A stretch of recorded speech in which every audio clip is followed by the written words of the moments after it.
The MV Capitan Felix Oca has departed Manila for El Nido in Palawan for the Christmas convoy to the West Philippine Sea.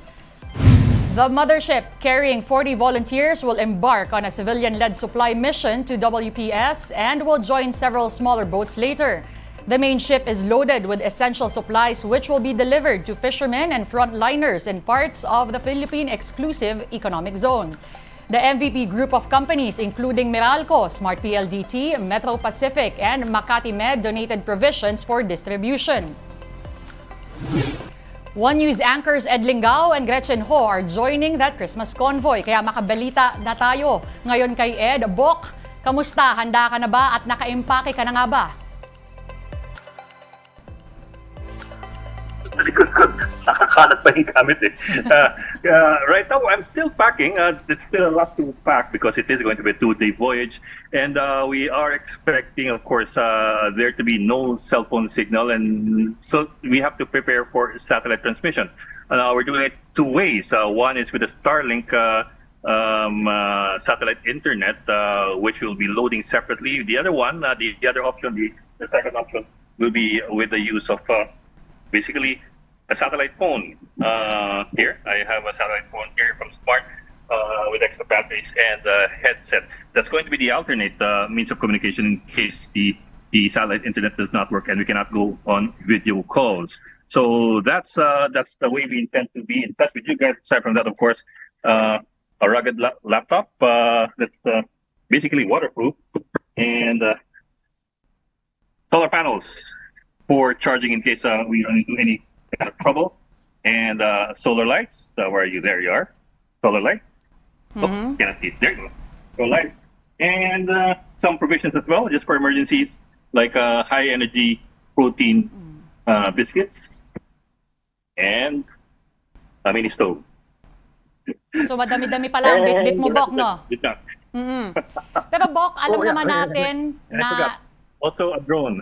Oh, mas madami ka pang bibit-bitin, but of course, everything is essential. Pero Bok, mabalik ako, no? Alam natin, this is a historic moment for Philippine television. First time nga that you and Gretchen Ho will attempt to broadcast live from the West Philippine Sea. How did you get in? Dahil ang balita ko, instrumental ka daw dun sa effort for freedom to broadcast. Just tell us about the back and forth with the National Security Council. Well, I don't know if we were the deciding factor, but I'd like to think that we helped in getting the decision made. Because as late as Monday and Tuesday, the National Security Council refused to have any live broadcasts from the West Philippine Sea, from the convoy. In fact, if you do recall, all previous media trips to Ayungin and Pag-asa Island, they refused to have any live broadcasts from the media until they get back to Luzon. So that's a pretty far distance coming back. So until Tuesday, that was the rule. No live broadcast. Tuesday night, I was able to talk to National Security Advisor, Deputy Director Johnson Malaya, and my main argument was you want to show the Chinese and any other country that claims to have a jurisdiction over the area that there is freedom of navigation there, but I think you'd also want to show there's also freedom of broadcasting and airing and expression, especially since it is part of our exclusive economic zone. That, more than anything, should be a convincing factor. And he said that, well, it did sound convincing to him that Tuesday night, and he said he will get back to us the next day. And the next day, the decision came down to allow, number one, broadcasting during primetime newscasts at night, and number two, broadcasting live from Lawak and Patag Island. These are Spratly Island Group features where we have detachments. So in effect, they gave in to the bare minimum request that we gave them on Tuesday night. Pero Bok, alam naman natin, it is like what we mentioned, the first time to broadcast live from the West Philippine Sea. Like you mentioned as well, to assert the freedom to broadcast dun sa ating EEZ. Pwera dun sa baka mawala na signal and all that, what else are your expectations of this?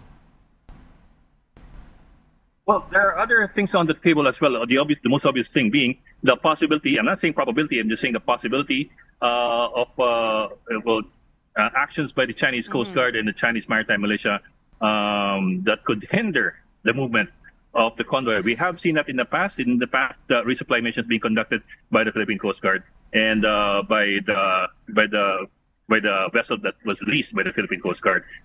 We've seen our vessels being posted down and being bumped by militia and Coast Guard vessels of China. So we don't know how the Chinese will be reacting to this particular Christmas convoy. We do hope that with the transparency that the government has tried to put in place, the Chinese are well aware of what's happening. They're well aware that this is a peaceful convoy and that we intend to bring Christmas goods to our people in the area. So there should be no room and no reason for conflict or friction between the two sides. Of course, that's whether that is the case is still to be seen. Pero kailan nga ba ang larga at gaano kalaki yung sasakyan yung barko? And officially, kailan at anong oras kayo pupunta dun sa Palawan?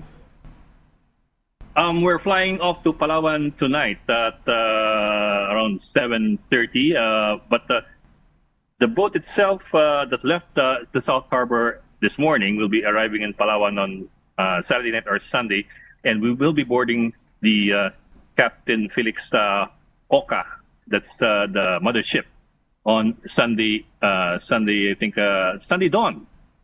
From El Nido, it's 24-hour trip to Ayungin or the vicinity of Ayungin, and from Ayungin it's another 5 hours trip down to Patag Island. So it's going to be a long trip basically, and we expect to be back. Hope to be back by Tuesday night. Alright, Bok Ed Lingao, One News Editor, maraming salamat sa oras mo at syempre, ingat kayo sa biyahe nyo.